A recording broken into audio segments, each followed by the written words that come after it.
That's why I'm a fan of the keto diet, because once again, I'm a fan of fasting. I gained some good muscle, okay? I'm gonna show you, I'm gonna have some before and after pictures coming soon, but I grow some good muscle on the keto diet. I also retain muscle while I'm cutting fat.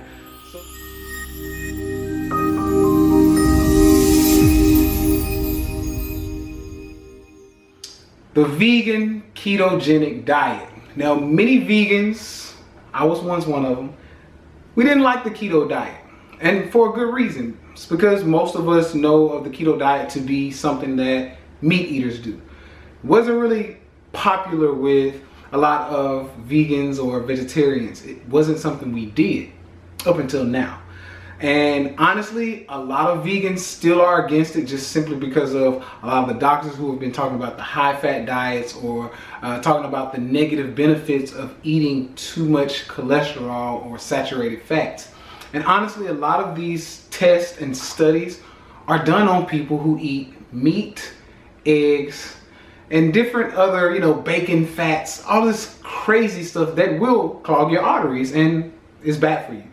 Now, me personally, I've never seen a study done on high-fat, plant-based foods.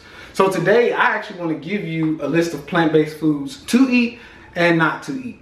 Now, of course, this board is pretty big. It wouldn't fit in the whole span of the video. So what I'm going to do is I'm going to zoom in on this board, and I'm going to show you some foods that I eat personally on this diet. And not only that, some of the foods that I try to stay away from majority of the time.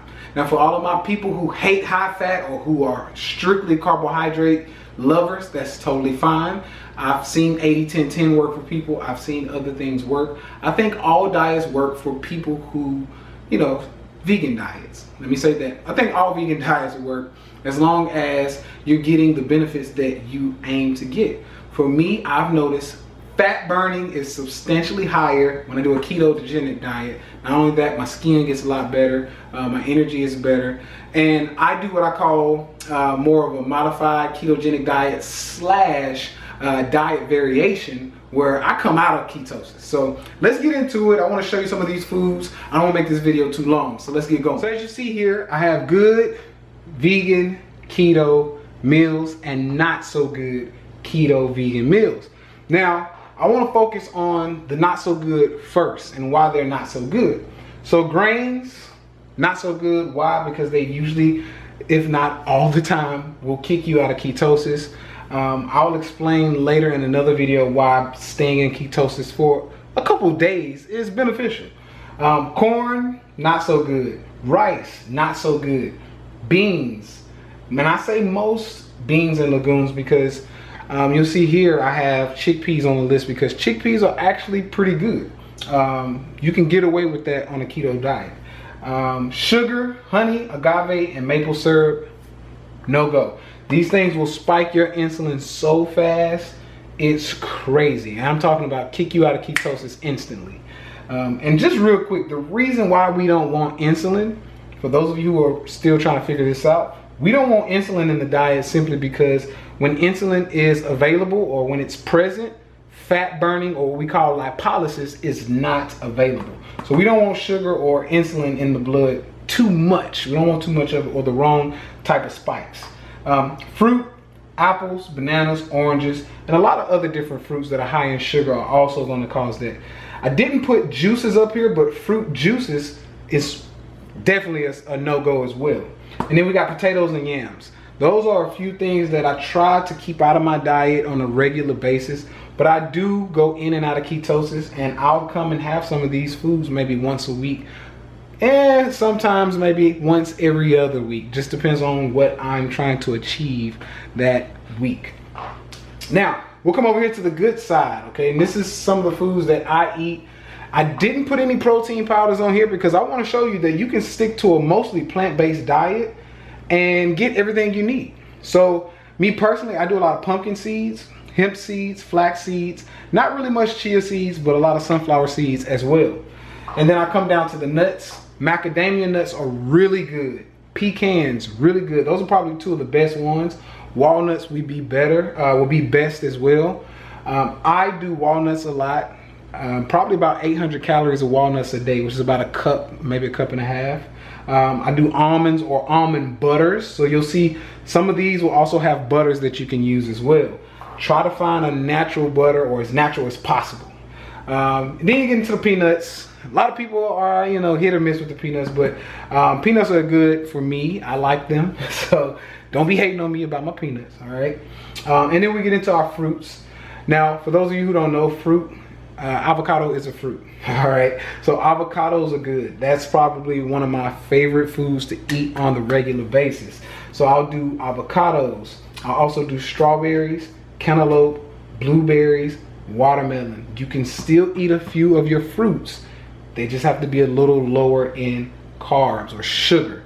And the cantaloupes, more especially, cantaloupes and berries tend to be, or when I say lopes, I mean simply getting into your melons, like cantaloupes, watermelon, honeydew melon. Your melons and your berries tend to be lower in sugar or lower in carbohydrates, so you can get away with those. Also, what I noticed is in veggies, if you keep all of your veggies green or in the cruciferous family, you're usually going to be okay. So you'll see here I have a few bok choy, broccoli, Brussels sprouts, cabbage, and the list goes on and on. You can do a lot more vegetables here. I just wanted to give you a few to kind of reference to. But yeah, keep it green, keep it cruciferous. You can also do cauliflower and things like that, which is cruciferous. And then I have mock meats here. And I want to make sure you all can kind of see that. So we're going to turn this just a little bit. Now, when it comes to your mock meats, I keep it soy free. Now this is just me personally. I like to keep this thing soy free. So you'll see here I have hemp tofu, which is hard to find, and you can actually make it if you just Google hemp tofu recipes. You can actually make that. Hemp pei, which is a tempeh made from same thing, hemp seeds. And then seitan, if you're okay with wheat, you can do a little seitan, be fine. And once again, chickpeas are actually on the list, and I want to make sure you see that.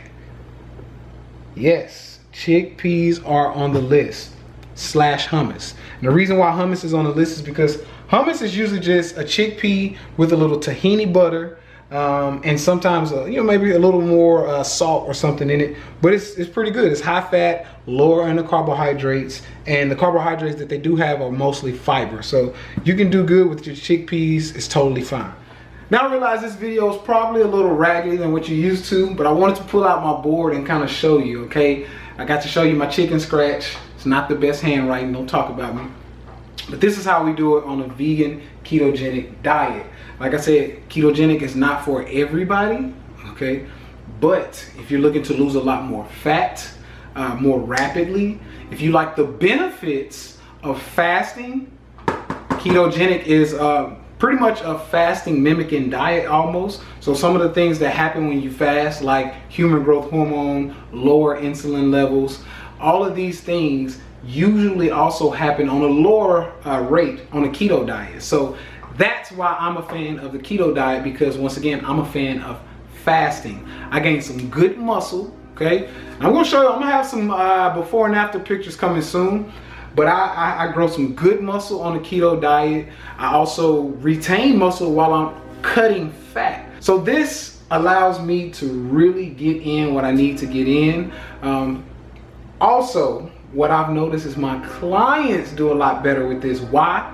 Because I can fill you up with foods, like lots of calories, and we can still lose fat on this diet. Why? Because we're not spiking insulin too much, keeping the carbohydrates somewhat low.